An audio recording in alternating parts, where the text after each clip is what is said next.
ஸ்டாலின் அவர்கள் செய்தியாளர்களை சந்தித்து வருகிறார். அந்த நேரடி காட்சிகளை பார்த்துக் கொண்டிருக்கிறார். அதிர்ச்சியை வேதனையை பெறக்கூடிய வகையில் அமைந்திருக்கிறது.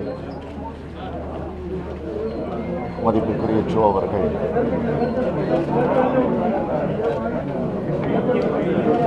எல்லோரையும் அரவணைத்து பழகக்கூடிய வகையில் ஒரு சிறந்த நட்புக்குரியவராக விளங்கியவர். எதை பற்றியும் கவலைப்படாமல் தன் மனதில் பட்டதை வெளிப்படையாக எடுத்துச் சொல்லக்கூடிய ஆற்றலை பெற்றவர் மதிப்பிற்குரிய ஜோ அவர்கள். ராஜ்யசபா உறுப்பினராக,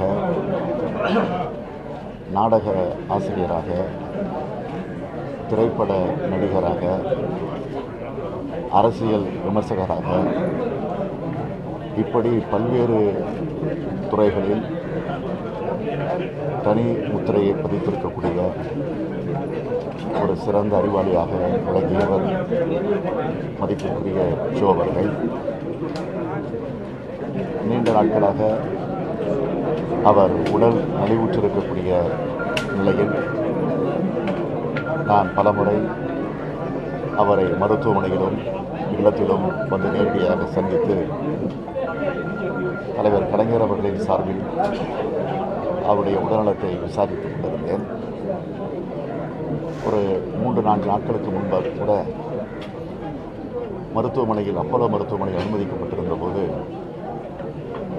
அவரை சந்தித்து நலம் விசாரிக்க சென்றபோது அப்பொழுது கூட அவர் என்னிடத்தில் தலைவர் கலைஞர் மருத்துவமனையில் அனுமதிக்கப்பட்டிருக்கிறாரே, எப்படி இருக்கிறார் என்று என்னிடத்தில் கலைஞரை பற்றி விசாரித்தார்.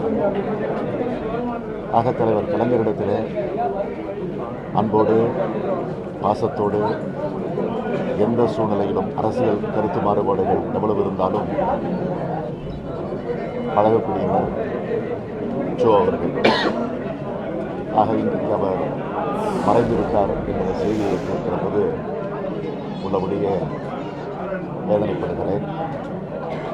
அவரை இழந்து வாடிக்கொண்டிருக்கக்கூடிய அவருடைய குடும்பத்தாருக்கு, குறிப்பாக பத்திரிகை உலகத்தை சார்ந்தவர்களுக்கு திராவிட முன்னேற்ற கழகத்தின் சார்பில், தலைவர் கலைஞர் அவர்களின் சார்பில் என்னுடைய ஆழ்ந்த இரங்கலை நான் தெரிவித்துக் கொள்கிறேன்.